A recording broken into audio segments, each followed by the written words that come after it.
दोनों मुद्दे एक दूसरे से जुड़े हुए हैं, या यूं कहें कि एक सिक्के के दो पहलू हैं।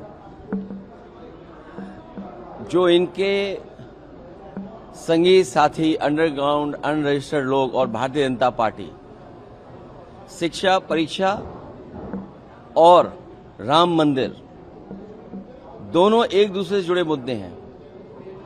दोनों का सूत्र एक जगह है, दोनों एक जगह से ही संचालित होते हैं। तो इसलिए दोनों मुद्दों पर बहस होनी चाहिए और समय गुजारना, ये बात जो आज कही जा रही है एक हफ्ते पहले भी कही जा सकती थी। एक हफ्ते पहले क्यों नहीं की गई? क्योंकि वो चर्चा ही नहीं करना चाहते।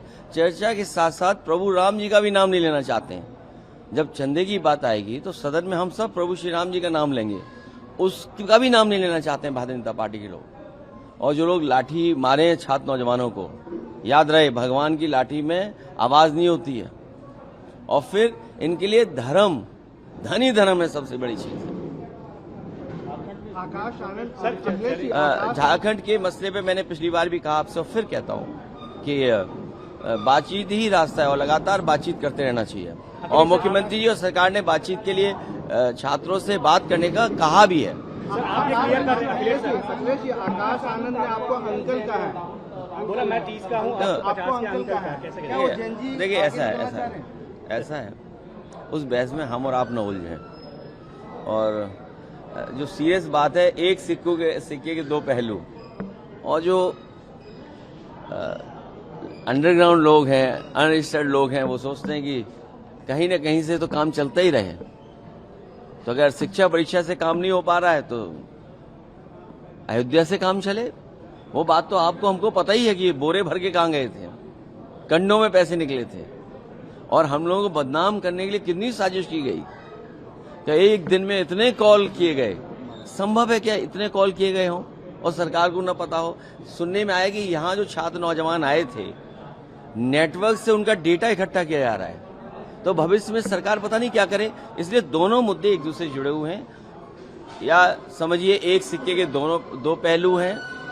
बीजेपी और उनके संगी साथी दोनों इस मुद्दे से जुड़े हुए लोग हैं। जब ये प्रभु श्री राम को आगे नहीं बैठा रहे, बताओ आप प्रभु श्री राम जी का स्थान क्या होना चाहिए? अगर मैं सामान्य और आपसे एक सवाल करूं कि प्रभु श्री राम का स्थान कौन सा होना चाहिए? आपने देखा था भगवान हनुमान जी को कैसे उनके साथ व्यवहार हुआ था बीजेपी के कार्यक्रम में। और सुनने में आया कि वो जो भुगतान होता है, सम्मान राशि है, वो भी भारतीय जनता पार्टी ने नहीं दी। तो इनसे क्या उम्मीद करोगे आप? आकाश आनंद ने आपको अंकल कहा है, क्या वो जेनजी आगे पॉलिटिक्स करना चाह रहे हैं?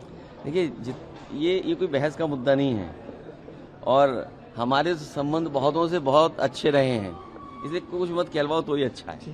हाँ? और अच्छा, देश को लड़ाई किससे है? जिसकी सरकार दिल्ली में है, जिसकी सरकार यूपी में है। संघर्ष लड़ाई तो उससे है ना। शिक्षा संस्थाएं कौन चलवा रहा है, किसके माध्यम से चल रहे हैं, आरक्षण की कितनी लूट हो रही, परीक्षाएं कितनी नहीं हो पा रही हैं। तो मुद्दे तो वो हैं आज। अगर आप ये वीडियो YouTube पर देख रहे हैं तो हमारे चैनल को सब्सक्राइब कर बेल आइकन दबाएं और Facebook पर देख रहे हैं तो हमारे पेज को लाइक करें।